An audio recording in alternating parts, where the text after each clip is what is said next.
use the phone, but use the phone for the audio portion. And just because it's made for that size of the room, and the sound quality is a whole lot better. So it does make a difference. If they don't have, and that's an expense we could call today, maybe not directly on one, but you'd have to include the cost. But so he's definitely say, here's those guys, what's the time? Those kind of savings. So, and then like Debbie's, for your, thinking for your student president. This is great. So we'll talk about where we are in this process with Zoom, and kind of give you a walkthrough on how you set up a meeting and where we are with accounts and that kind of stuff. All right. Olivia, let's go ahead and start. We'll pick people up as they come in. Nice to see Mike there. Yep. All right. There Hi, Mike.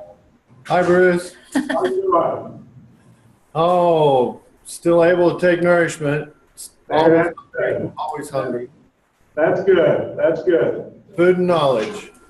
All right. So our idea behind these Tech Talks is basically just share some things that are going on campus, and hopefully you'll be able to walk away from the session that was something that you could do and apply today.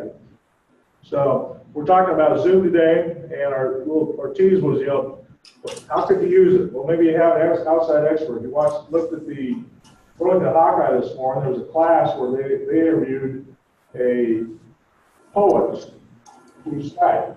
So K-12 has been doing this with these Skypes and talk with an author, and there's all kinds of programs out there like that. So, but just imagine you have some burning question. I'm maybe an economics instructor, and I want to talk with a finance instructor, and I want to talk with William Buffett. I don't know William Buffett, but I do know that the students have some kind of connection with William Buffett. And so maybe there could be a tie in that way.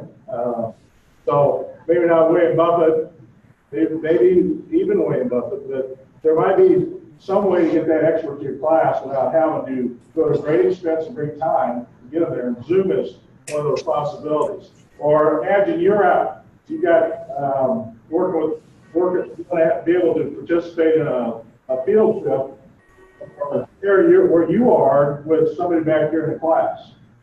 So take your smartphone with you, and you have cell access, cellular access, and walk them through the details, the specimens you're looking at, the environment you're looking at, and share that back with your students. Or maybe your students are presenting at a conference, but they don't have to travel. Well, maybe that's a possibility. And then what about if you want to record it? So all of these can be done with Zoom. Zoom's not the only one, but it's one that we're familiar with, and for a number of reasons. So we'll talk about what it is, how do you get an account, what do you need to set up for a meeting, how do you get started, look at some of the features, talk a little bit about best practices for participating in a Zoom meeting, and then we'll show some resources. So basically Zoom is be interrupted at any time. Basically Zoom is a conferencing app. Nice thing about it is it works on all Mac or Windows computers. It works on Apple or Android smartphones or tablets, and as well as telephones. So we have one person today. Actually, we have the one that's in the phone icon on the screen that we're looking at is Chuck Chrisman, and then Martha Bell is participating also via. And Martha, you've got your video off. There might be a reason that you have it off, but sometimes one of the things that can happen is you may not have it. I was sitting at the NCAA basketball games last weekend in Omaha, so there's thousands of people on their cell phone at the same time. I might get that it would only give me the option to use an audio. I couldn't watch the video of the games, the other games from around the area. I could just get the audio. So sometimes Zoom will do that too. If you don't have enough bandwidth, it'll prioritize just the audio. All right, you can have up to 25 connections in a meeting. 25 connections in a meeting. You can have, for instance, we're using one connection out of this. Yeah. Yeah, it could be something with the wireless. I know I'm on a meeting right now. Then, so how do you get an account? You can get a personal account by going to that's the way the company pronounces it, Zoom.us. Or, and with that free account, you get a 40-minute time limit. So your meetings can last 40 minutes. You can have all the full functionality of what I'm going to show today. But at the end of 40 minutes, they'll cut you off. All right. Or, like we just came out of the budget meeting, and one of the budget items for next year, check request, was to have 20 licenses at a certain dollar amount. We purchased in the past month 20 licenses that we can. What that means is that 20 users from SCC can have what's called the pro version and be on a pro version meeting at the same instance. So we have 20 meetings, each with 25 people. All right. And there, at that point, there's no limit on the length of the meeting. There's no limit on the length of the meeting. The limit is 25 people, 25 other connections. So in order to get that account, just send me an email that says, I want a pro account, and I'll set it up for you. The reason I haven't done it for all the faculty and staff here at SCC is I don't have the time to put it all in for people who aren't going to use it. So we're starting with people who are planning on using it, get them out there. And what will happen in that situation will, I'll create the account, and you'll receive an email that says, all right, go in, password for the account. So I'll create an account with your SCC email address, and you'll go in and you'll create your profile. So you can put your own picture on, so when you show up, it'll show up as your picture, your photo. If you want to do that, you don't have to do that. But you'll have to create your own password. So you'll have your own password in that event. All right, so we clear about how to get an account. Between a personal account and a pro account, you could get your own pro account, which is about $10 a month. So you could have your own pro account if you wanted to create for your own self. But a free account for 40 minutes, and you can go ahead and just restart it. Send another email and so forth. So you set me up. Can I go beyond the 40 minutes? As long as we don't have more than 20 users. As long as you don't have more than 25. Yeah. 25 connections, yep. All right, so what's needed for a meeting? All right, so I'm glad the people that are participating today remotely are showing a couple things, because I'm looking at Martha's. And Martha, thanks for notice Martha's down on our screen, the second one from the left, and she's turned her microphone off. And Martha, that's a best practice. Sometimes we sit in a noisy room and we're there, and we don't have any other choice. It's just where we are, and that external noise just kind of monopolizes the meeting. So turning off or muting your audio a lot of times is a good idea. And then, so basically what you need is some kind of device to connect with. So a computer, an Apple or an Android smartphone, or a tablet, or just a regular phone line. Phone line is up. At that point, you just get the audio, but for a lot of people, that's good. Chuck, if he wanted, Chuck has joined us today just by the audio of the phone. He could go to his computer and join this meeting again. His phone would count as one user, his computer would count as a second user, but he could see us. And he could hear us through both of them. We'd probably get some feedback though, because he's probably got a microphone in over somewhere. All right, so you need a decent internet connection.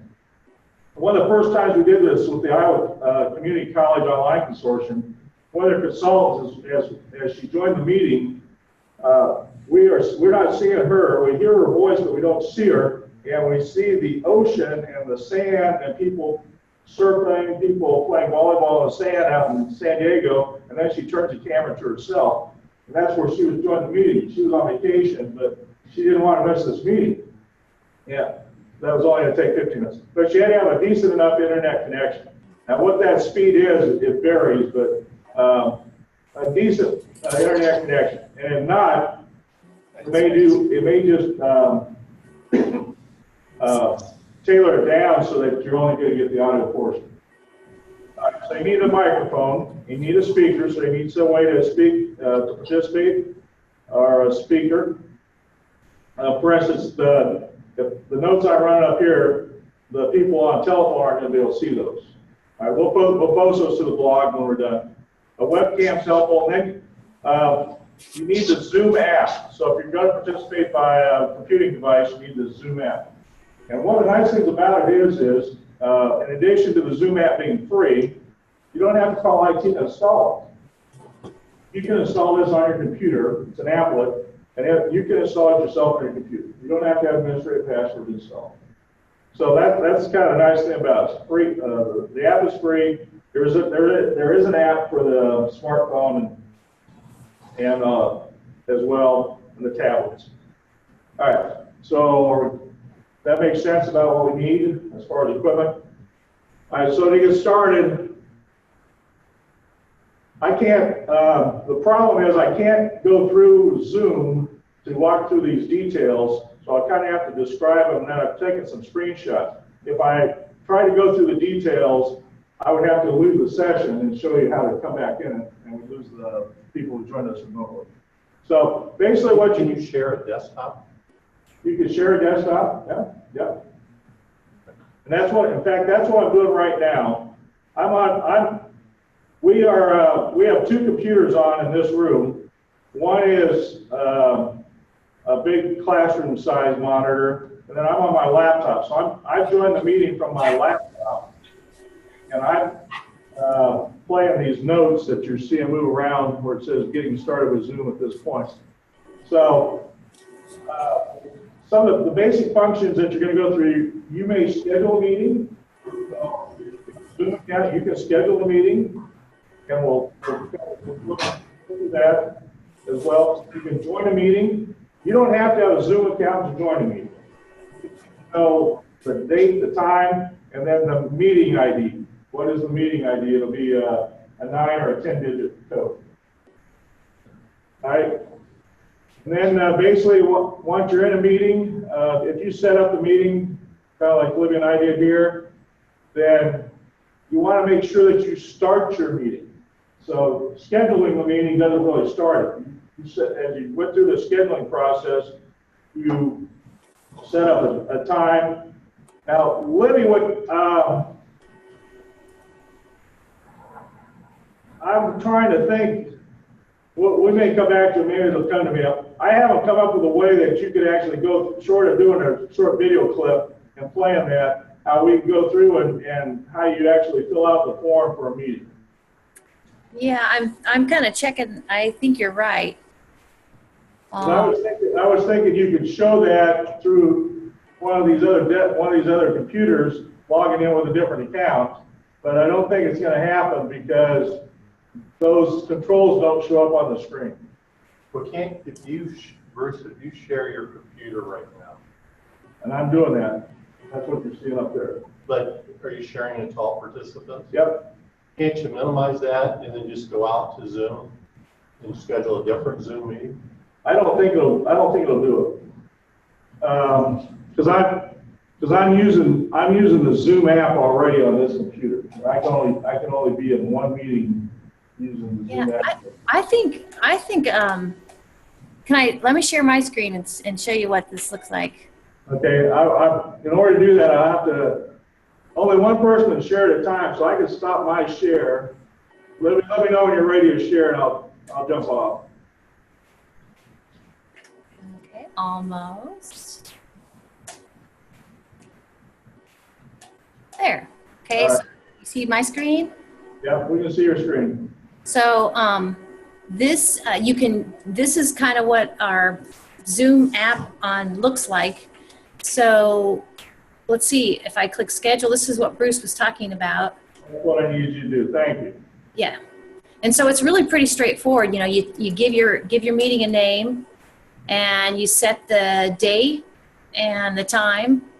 And the other thing about this is, like Bruce was saying, there's a free account, which will get you 40 minutes down the road, which is pretty darn cool. or I've got one of the pro accounts that he gave me, and it's really nice. There's no time constraint. So kind of keep on going down through that and kind of highlight a couple, especially the being able to join in that part. we'll make this for tomorrow at 8. How's that? Oh. Well, we'll make it for 2 tomorrow afternoon. Oh, not tomorrow morning. Oh my gosh. Okay. And the duration, like I said, it's kind of, I guess it's wide open if you have the pro account. I usually leave Libby's out there. Sorry to interrupt, Libby. If I was doing a class, we had a student, Libby shared an email from a student. When Libby sent out the notice that we're doing this tech talk, we got an unsolicited testimonial from a student who's taking an online class, a calculus online class from Scott Community College. She's one of our students here.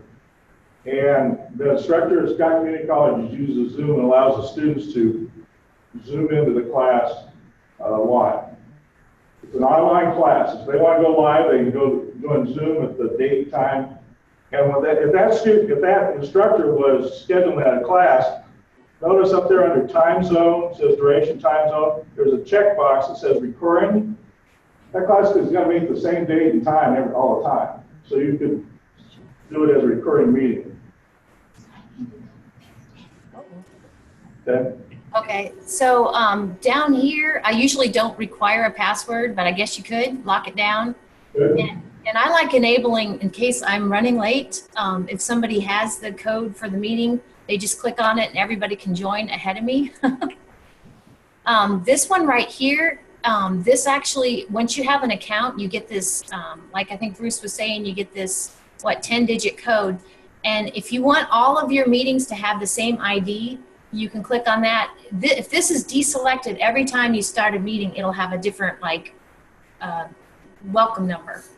So, and then you have options down here. If you, we use Outlook around here. If you click Outlook, and if I click schedule, actually here at SCC, it will plug into your Outlook stuff, and you can invite people like an event.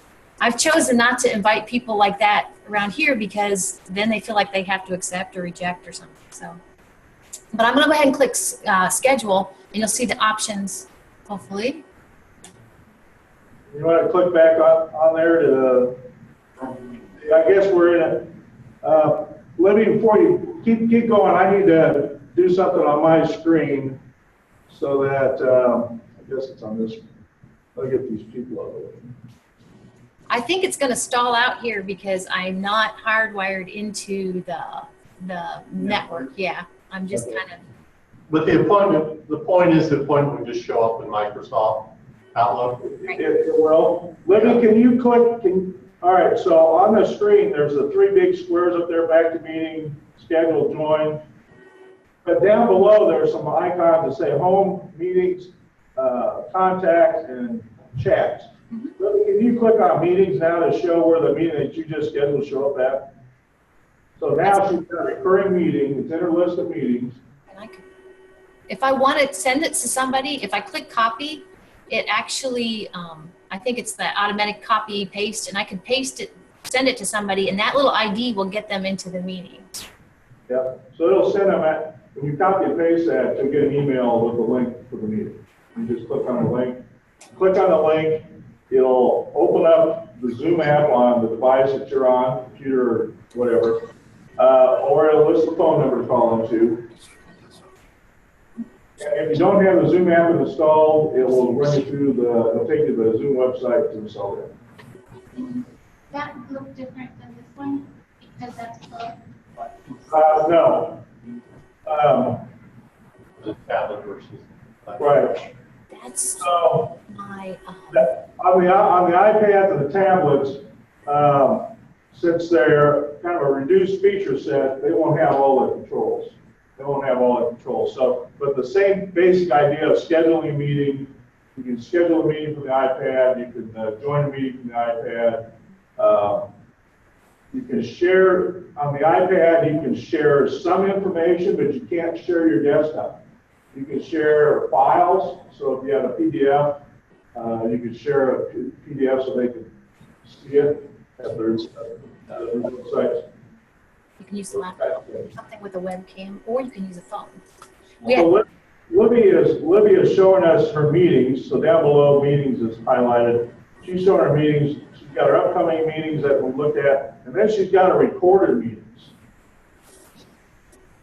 So notice as she kind of scrolls over them, you get some options kind of show up when you do that. So you can actually play it from those, she can play it from her own account. Now, the nice thing about it is, the question I would ask is, all right, do I have to be on exactly that computer to play those meetings? Have you tested that out, Libby? The ones, with the new account now, see, there's a difference. See how this one says the path is a website, https zoom.us. So that one's in the cloud. These ones that say C drive, those were with before the pro account, and those were not in the cloud. But to answer your question, these ones in the cloud, yeah, they're like, they're not stored on any PC. They're just, they're in the cloud, yeah. So How do you share them to other people you're recording? Let me see which one would be this one. I've not done it from here, but I'm clicking open. It looks like it's taking me to the internet. And, oh, yep, see, it's created 2 files. This one was with the video and audio, and this one's just the audio. So now you can see, this is how I get them to our blog, is I download them. So I can click download, and you'll see this down here kind of start loading. Maybe, yep, there it is. Now I got 2 instances, but anyway. So it downloads, that one downloads as an MP4, and that would be on the PC. So otherwise it's in the cloud, or you can download to the PC, and that's what I usually do, and then upload it back to YouTube. Libby, you want to click on the share? The word share is there. So they're all on YouTube. So Recently, yeah. So share, that's a good one, Bruce, because it looks like instead of the whole YouTube thing, all I have to do would be to put this link in where anybody could click on that, zoom.us. Also notice there's a setting there that you can enable an access password. So not just anybody. That's good news, so then you don't have to worry about an FTP site, or you're just emailing a link, so everybody will be able to handle that. Yep. Great. Yep. I'll plan to put, for this time in our blog, I'll put the link just like this up so you guys can see what that feels like just to go to the cloud. The thing is, Bruce was saying, we do have a capacity on the cloud, so like if you had 10 billion videos, you'd have to start deleting them. And then of course that link wouldn't work. Yeah, we haven't, I'm not sure what that limit is exactly. One other thing, Libby, while you're good right there. It's hard to see probably unless you're sitting right in the front of the screen, but where it says the left video that says recording 1, it gives the file size. The file size is 35 megabytes. So that last week we talked with Dave Olson was with us as a presenter, and we probably talked for 40 minutes, 45 minutes. That's not a very big file. 35 megabytes for the video is not very big at all. So these files aren't huge. That's the nice thing. They really have a great compression speed to do this recording. All right, so we can record them. You get an audio file, you get a video file.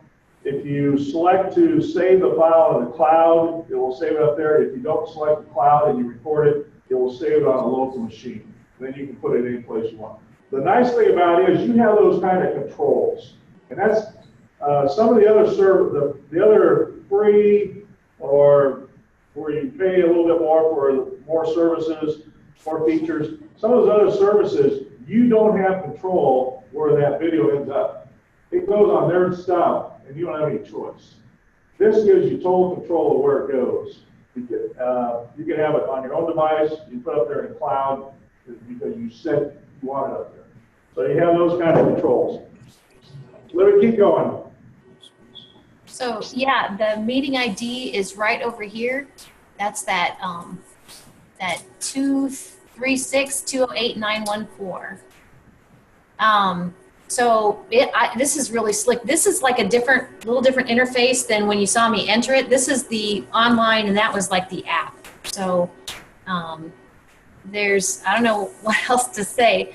We looked at my recordings, and so this actually, these are the ones that are on the cloud. Notice this list is shorter because the other list included the ones that were on the computer too. So. So you can actually go to, you can actually go and do this from just a website. Right. So you go from the Zoom app. So when Libby first demonstrated this, she went from the Zoom app to schedule this meeting. Now she's at the website, and this is what you would refer to as a dashboard. There's also these video tutorials, which are kind of handy too. So they're in there. You can change your profile. And then notice across there, it shows sales, plans, join a meeting, host a meeting. Notice Libby's got her picture there, so she's done that. And you can have some stuff there too. So you can use the app or you can use the website. If you do use the cloud, mic's on. I need to turn off the microphone. I can mute that. All right. It does take a long time to process. Okay. So when you record, so you can, all right, Libby, you want to, Maybe while you guys are sharing desktops, how do you share desktops, and is there any control that the presenter or the instructor would have if they wanted to control who has control of the desktop?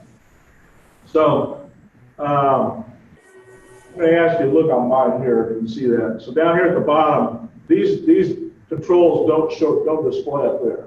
So these are just on the machine that's conducting the meeting. So I can share the screen and ask me what I want to share. So I'll just share the desktop. So anything that appears on my desktop will be shared. All right, and I might want computer sound as part of that. All right, so we'll share the screen. And you're getting all that feedback. I should not. So let me go back and turn off the sound.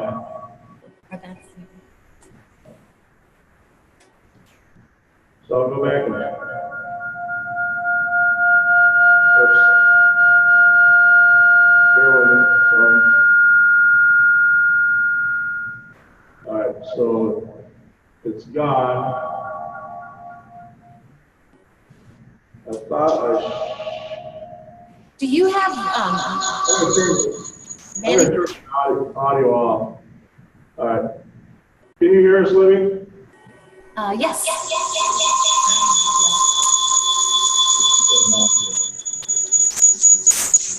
All right. So one of the things you probably don't want to, you want to demonstrate to class, you're going to have that kind of feedback. You have multiple people in the same area join in. Does yours say manage participants, Bruce? Like at the bottom there? No, it just says how many participants there are. I think since I started the meeting, that's what mine says. And you created the meeting, so the person who created the meeting has some options where actually she can go in and she can actually kick people off if she wants. I'm trying to see if you guys can see that. We're not going to be able to see that probably. Libby, you could also, if you gave up your desktop, you could take it back, right? Yeah. You have control. Right. So we're talking two different things here. I think we're talking about sharing our desktop, and when we're talking about sharing our desktop, we're talking about sharing the content of our desktop so the people that are able to see it. But there is something called remote control, and Libby, I'm going to share my screen because I've got. Let me share my screen without the computer sound. We don't need that. So I'll share my screen and. Let me just, so, let me kind of minimize these people. So I get some features up here at the top. If I go up to the top of my screen, these are hidden for a while. So I can share a new window, I can annotate, but I have remote control. Right here, I have remote control. All right, so if I actually do that on my computer, if I actually do that on my computer, and I don't know if I can do that while I am sharing my screen. But I can actually, we can actually give up remote control. Let me stop this share. So if I go up here to the top of the screen, who are people down? Yeah, we've done this before, haven't we, Bruce? Where you? Yeah, my people are, I've got my participants at the top of the screen, that's the thing.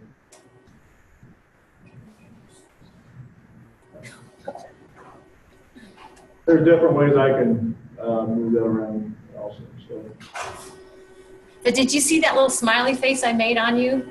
That was with my iPad, so actually you can draw on. Did you guys see a smiley face? Yes, yeah. So, what I'm trying to, let me try one more time. Then. What I wanted to show was these options show up. You can see it, they can see them over my shoulder here. But you can actually invoke remote control. And there we go. So Libby, I'm gonna give Libby control of my computer.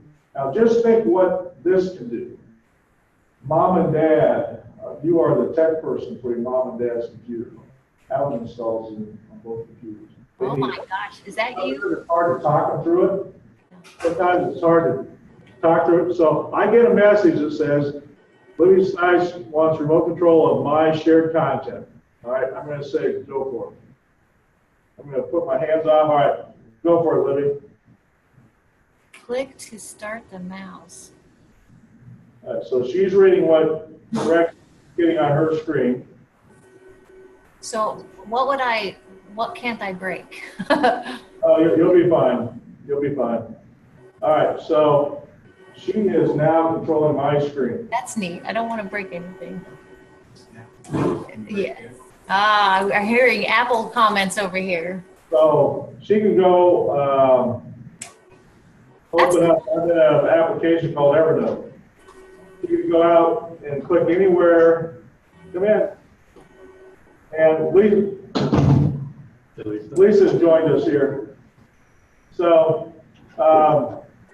That's cool. See, I'm doing all that. Exactly that. So mom and dad, she can show them the how-to, you know, just watch where I put my mouse and so on. Now, if I take my mouse, Libby, I still have control of the mouse too. So let's say Libby gets out of control. I assume you can take back control of the deal. All right. So No. she has to give it back, actually. Basically, if I go back into Zoom, I can turn it on. So how do I give it back? I click on that arrow, and you can't see this on your site. I can say, all right, Oh, I see. Give up control. I got it. I want control back. Now, I could have given control to Deb if she was on this meeting, or Martha. I think Martha's still on here. I could have given control to Martha. She could have done some things from her iPad to do this on my computer. So that's remote controls. So come on in. So you can share the desktop, which just shares the content, or you give remote control where they can actually do things. How can we help you? So now I don't have more control. About what?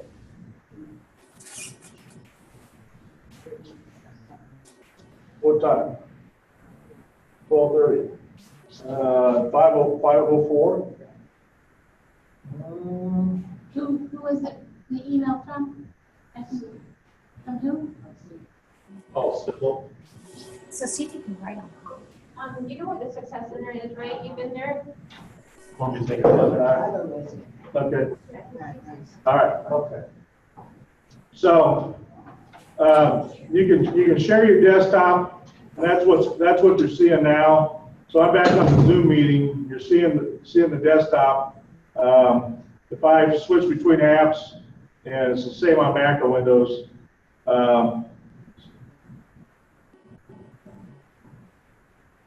So I I have control back. So I can say, all right, allow somebody else to use it or not. I have to get back into Zoom in order to make those choices. So I can share my desktop, but if I want to get back to making some choices back in Zoom, I have to get back in there. When I hover long enough, I get those other choices. So he said it's the same one night. so here's kind of those choices we were talking about. You can pause your recording, so maybe you didn't want to record the whole session. The other thing thinking about too, no use of recording. I don't want to talk to anybody. I want to just record myself talking, voicing over how to do some process on the computer. Or I want to just record myself presenting.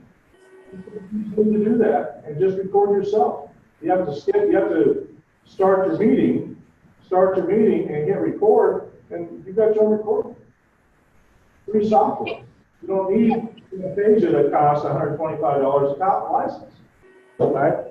And let me go ahead. Oh, we have a question. So, young man was wondering, like, is it that he has an Android? What's the difference there? Is that will he notice? Is that specific? What we're seeing now, is that specific for the Mac, or? What?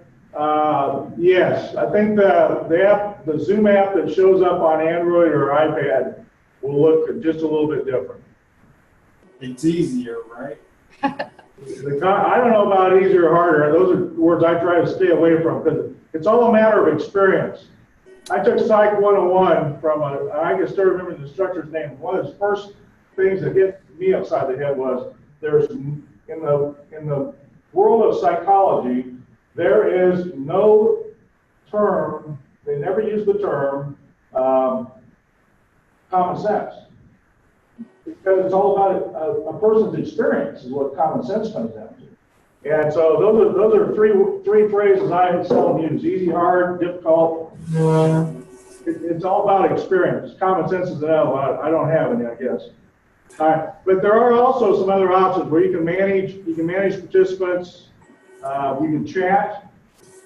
So if you were doing something like this at a big meeting, you want to make sure that you have sufficient microphones and sound and all that to cover the number of attendees and so forth.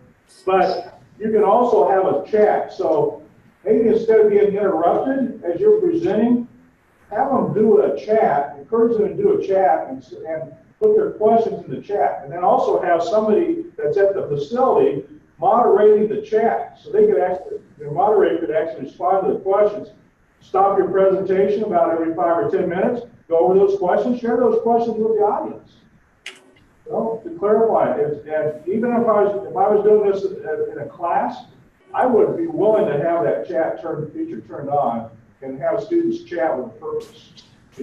Run some polls through there. Ask a question via chat. All right, here's the question through chat.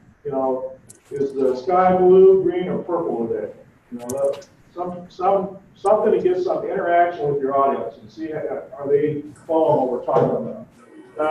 Like I said, you can invite more people. So you're in a session, you can send out another invite more people right from that point. Without having to go back to the scheduling, you can record. You can also pause your recording. So if for whatever reason there's a reason this section I don't want to record, so maybe I'm monitoring somebody back in the back. For being on Facebook. You can also disable and this was a question Kevin asked, you can say, all right, attendees, you can't annotate like Libby just did on my screen. I can say, no, you can't do that. You can say, all right, we want to turn this into just an audio conference. You can hide the video panel. So over on the right side of the screen where I'm waving at, that's the video panel. We can hide that. Now these aren't live links. I had to take this as a picture. Now settings is another one where you can go in and tweak it a little bit more. All right. So I said we talked a little bit about best practices. KISS, in addition to being a great band that I didn't like when they first came out, not spelled quite that way. Keep it simple. So as you're starting off with this, keep it simple. Try not to do everything, but practice, and do a little bit more. Try to test it on exactly the same equipment that you're going to use. The more you can control, the better. So So back on the tablets, is it, do you recommend getting everything set up on you have a tabletop or a desktop, and then if it's all set up and Debbie were to go into the classroom, can she just go from there on her tablet easy enough? She may not have, it doesn't look like she has all the fancy functions, but You won't have them all, no. she'll have a basic function probably on her tablet. You'll be able to join a meeting, you'll be able to join a meeting and see what the far end's presenting. You could present, from the iPad, you can present, there's a share button, and you can share items from Dropbox, Box, Google Drive. There's a whiteboard functionality that you could share so people could write and sketch on. So there's some sharing options. But try to test it under the exact situation you'll be in. This room here, you hear the fans. The people in Keokuk hear the fans more than we do because it's amplified as it goes through that system. So if we can control it, that's something as we kind of do these retrofits, we need to really concentrate on some audio stuff as this becomes more prevalent. All right, in the settings, these are the settings, some of the settings that you want to check. You want to make sure that where's the sound coming out and where's the sound going in. So is the microphone working, is the speaker working? And there's a test. So this is a picture, it's not live, but you can test your speaker, you can test your mic, and if you're on a meeting by yourself, it's recommended that you actually wear a headset so you don't have you've got the sound, the external sound blocked by the earphones, and you also have a microphone right in front of your mouth. And so it's funny because in other meetings, I watch a meeting every, probably about once a month from a group that's doing a video conference app from around the world. And a lot of the guys just put their earbuds on for their smartphone because it's built in microphone there. And it's not too bad, but there's also not a lot of external noise either. But you can test all that, but the reason I'm showing the settings is if I plug in an external mic, does my computer recognize my external mic? And does it recognize it just as a microphone, or does it also recognize it as a speaker? Because sometimes those earbuds are a microphone and a speaker. So you'll have to go in here and you want to test that. That's my point. All right, and it is about the sound. It's about physics. So we've got some science people at the far end, and try to meet in a quiet place. Use the mute button. Somebody, Martha, when she was on earlier, had her mute button on. You know, sometimes you're multitasking and you're near a microphone. The microphone picks up all the flutter of paper, all the taps on the pens, and the fingers on the table. Try to sit close to the microphone and the speaker. If I don't recommend using an iPad for a room of 10 people. It's an application. You know, if 3 people could get a view of the camera, that's good. If 4 people get a view of the camera, that's good.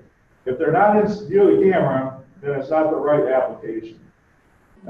So if you're in a big room, probably need to have a better camera, or work on getting people situated so they're in front of the camera.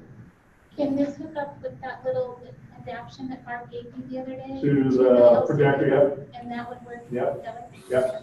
Yep. So. We did have a question over here by a student who's asked if he's a student interested in this, and his question was, will it cost him any money? And I guess I would say if the instructor has a pro account, it doesn't cost the people who plug into that anything. That's right, it doesn't cost anything. They can get his own if you want. If he wants his own account for free for 40 minutes, then he can create his own meetings and things like that. But as far as participating in a meeting, you don't even need an account. You don't even need an email address to participate in a meeting. But they do have to have some way of contacting you with that meeting information. So it probably does have an email. So what have we learned today? What have we learned? how to set up a meeting, what you need to do in order to do it. All right, some do's and don'ts. Incredible technology, why, how you can use this to be so much more efficient in life, and particularly in the instruction field, how do we work this so we're talking to both campuses and our students, and let's have students in Chicago, and Absolutely. We were still working on with the free accounts. This was last spring, I believe. And we just had done a session on Zoom, and somebody from CBUS had been there. And the problem we were trying to address was that another community college in Iowa did not have a QuickBooks instructor. So, of course, this is continuing ed, so there might only be 5 students at that. So maybe it doesn't make sense to hire an instructor or even have a class with just 5 students. So she ended up talking with the college over there, and they ended up doing this via Zoom. So every student, as long as you didn't hit that 25 limit, so she taught live in downtown Burlington, and then I think they had 5 students, and they all were on Zoom with they didn't have any microphones, but they could see her desktop. So she could teach, train them to go through these processes on QuickBooks, as well as they could hear her, and they could see her move around the screen. Yeah. And she could hear them as well. So, and they did it for free. So they teach 40 minutes, and then at the 40-minute mark, come back to that. Especially if you use that personal meeting ID, it's the same meeting every time. They just have to go remember that meeting ID and join the meeting again. So now, for an account for the people that are in here that are faculty or staff, if you want a pro account, send me an email. I'll create the account. You'll get an email back, and it'll say, go to this link, add to your profile if you want to put a picture there or whatever you want to do. But you do have to change your password. You do have to put a password in that you'll remember. And that meeting, and then from then on, you'll go into the Zoom app, or you'll go into Zoom.us, and you'll schedule a meeting or join meetings. Will that ballot my personal No. account? No, I'll have that too. I think Pro so. will take over. Good question. If it's the same email address, we may have to find that out, because I didn't use my SEC email. Libby, do you have any, Libby, on your personal Zoom account, did you do one like on your Gmail account? Yep. So on my iPad right now, I've got that account, and otherwise on my laptop and stuff, it's my SCC account. So this is pro, and that is just regular. Okay. So we're wondering if you already have a Zoom account on your SEC account, and we use your SEC email again, will it mess up your other one? It probably will. They'll probably allow you to use one email account. No, it was seamless. I didn't have to redo anything. I just accepted your invitation for pro, and Right. it did it behind the scenes. It's like the same account, but it was upgraded. Right. Yeah. Accepted on. No, I accepted on here. All right. So we'll post. I've got some links. Libby will post those on the blog, and she'll send that back out as a reminder. And send me your name. And what are the guidelines for getting pro again? Just send me. You want a pro account? But why want to? Why do you want a pro account? First thing is you get beyond the 40-minute time limit of a meeting, the length of a meeting. So if you set up a meeting, so if I was doing a class, you're probably gonna have to allocate at least 50 minutes. So you're gonna want in that regard. And then Cloud storage too. If you have a regular account, it doesn't go to the cloud. You can store on your PC like I did before, but not the cloud. right. So you allow your longer meetings, that kind of stuff. Yeah. So send me that information, and I'll get it to you. As far as equipment, about the only piece of equipment that you probably don't have on here is you may not have a webcam. And I'm going to order a quantity of webcams. The webcam has the camera plus the microphone built in all in that scene. apparatus. And so we'll have those to check out too. So I don't have them on hand right now, but I finally get them ordered next couple days. And it could eventually, as far as instruction goes, the students who used to ask your permission if they could record your class, now they may ask your permission if, they're going to be ill, can I connect in with Zoom? And so I really see at some point teachers just, having it going in the background and, I don't know, students being able to see what's going on in the class. Well, I know campus, I've been taking advanced math class and they have a shorter attention. One of the big questions, queries about this. All right, how does it affect my class attendance? People that record their lectures. This is from research that's been done in higher ed. As people captured their lessons and posted those up, they did not see in general, they did not see a significant reduction in attendance. And then people also have gone and flipped their classroom. So you listen to lectures outside the classroom, we come in and do homework, what's normally called homework, and we do that as group work in the class. So that's an option too. But I think it offers, I've got a person who, wants to still participate in my class live.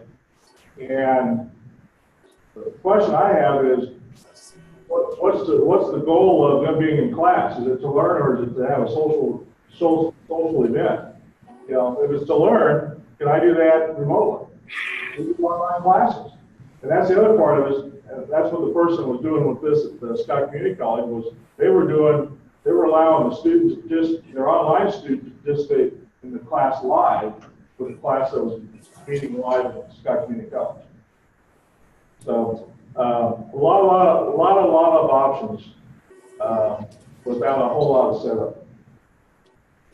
So give it a try. Set up a meeting. Invite me to any of your meetings, and I'll help do the test and run you through a test meeting anytime. If you have any questions and anything I can help with, let me know too. All right.